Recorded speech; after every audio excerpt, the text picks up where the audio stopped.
Let's face it, in the gun world, opinions are louder than muzzle brakes, and everyone thinks they're an expert. But some calibers? They're just plain stupid. We're talking about the ones that make no sense to carry, cost a fortune to shoot, and perform like they're stuck in the 19th century, yet somehow, a bunch of people still swear by them like they're God's gift to ballistics. Today, we're diving into the top 5 calibers only idiots use. Harsh? Maybe. Honest? Absolutely. This isn't about being a snob, it's about cutting through the hype and calling out the rounds that should have been left on the drawing board. So, if your favorite pet caliber ends up on this list, don't get mad, just ask yourself why you're still wasting your time and money on it. Grab your popcorn, clear your chamber, and get ready because things are about to get loud, opinionated, and maybe a little painful, especially if your ego's tied to one of these rounds. Number 5.256 Remington, the Fading Star. Once a favorite among hunters for its flat trajectory and versatility, the 25.6 Remington is slowly slipping into the background of modern cartridge conversations. Developed by necking down the classic 36 Springfield to accept a 257 caliber bullet, the 25.6 found its sweet spot in long-range varminting and medium game hunting. It delivered blazing speeds, light recoil, and deadly accuracy on coyotes, deer, and antelope. For decades, it was the go-to-round for those who wanted reach and punch without jumping up to magnum recoil. But today, the spotlight has shifted. The rise of newer cartridges like the 6.5 Creedmoor, 243 Winchester, and even the 6mm Creedmoor has pushed the 25.6 into near-forgotten territory. Factory ammo is less common, and many modern rifles aren't even chambered for it anymore. It's not that the round lost its edge, it's just that today's shooters want more efficient ballistics, better barrel life, and easier ammo access. For reloaders and die-hard fans, the 25.6 still offers exceptional performance. But in the evolving world of precision and hunting rifles, it's no longer the star it once was. It remains respected, just no longer in the limelight. Number 4.32 Winchester Special, the Forgotten Middle Child. The 32 Winchester Special is the textbook definition of a forgotten middle child in the world of lever-action cartridges. Introduced in 1901, it was designed to sit neatly between the popular 30-30 Winchester and the more powerful 35 Remington. On paper, it made sense, offering slightly more bullet diameter and power than the 30-30, while maintaining mild recoil and compatibility with classic lever-action rifles. But in practice, it never really found its place. The 32 Special didn't bring enough of an upgrade to lure hunters away from their trusty 30-30S, and it lacked the punch to compete with harder-hitting calibers. It also had a reputation for being finicky with accuracy, especially as barrel wear set in. Over time, it just got overlooked. Today, the 32 Winchester Special survives mostly in dusty gun cabinets and as a curiosity for collectors and old-school lever-action fans. Ammo is still made, but it's scarce and often expensive.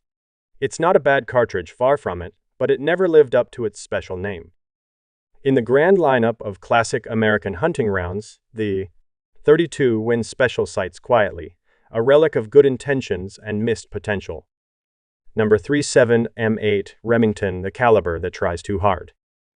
The 7M8 Remington is one of those calibers that seems like it should be a big deal, but somehow it just never quite gets there. Based on the 308 Winchester case necked down to 7M, it offers a solid blend of flat trajectory, manageable recoil, and good ballistic performance. It's accurate, efficient, and hits hard enough for deer, hogs, and even elk at reasonable distances. So why doesn't it dominate the hunting world? Simple, the 7M8 tries too hard to be everything for everyone.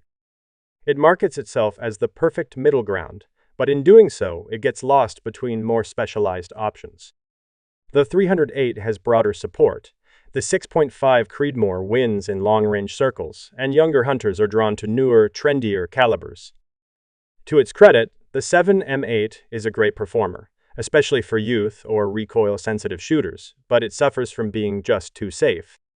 Not bold enough to stand out, not common enough to be mainstream, and not exotic enough to be cool. It lives in cartridge limbo. The 7M8 isn't bad. It just never made the leap from solid choice to must-have. And in today's crowded field, that's not quite enough.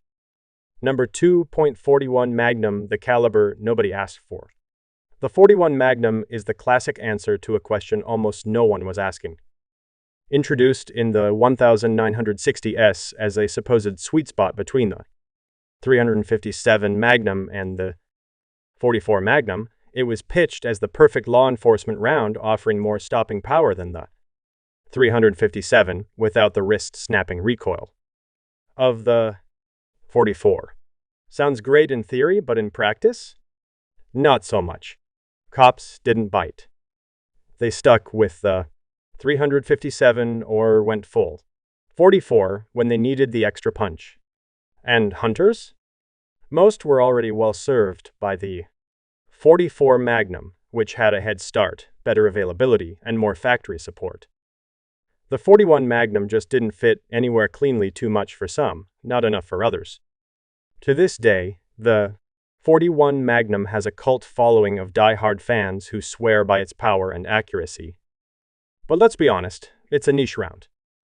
Ammo is hard to find, expensive when you do, and very few new guns are chambered for it. It's not a bad cartridge, it actually performs very well. But in the end, the 41 Magnum remains a middle child Magnum with great potential, minimal demand, and a name that outlived its purpose. Number 1.300 Savage, the obsolete oddball. The 300 Savage was a serious innovation back in 1920. Designed to deliver 36 performance in a shorter action, it gave lever-action rifles like the Savage Model 99 a new lease on life. For decades, it was a respected hunting cartridge, fast, accurate, and effective on deer-sized game. But fast forward to today, and the 300 Savage has become the odd man out in a world full of modern magnums and precision cartridges. The problem? It was overtaken by its own descendants. The 308 Winchester, which owes a lot to the 300 Savage's case design, came along in the 1950s and did everything better: flatter trajectory, higher pressure tolerance, broader adoption. Since then, the 300 Savage has been slowly fading into obscurity. Ammo is still made, but in limited runs. Rifles chambered for it are almost exclusively vintage, and hand loading is basically required if you want consistent performance. It's not a bad round by any means. In fact, it's still very capable, but it's become a curiosity rather than a contender. In the end, the 300 Savage is a historical stepping stone, a cartridge that mattered once, but now just quietly collects dust in the shadows of progress.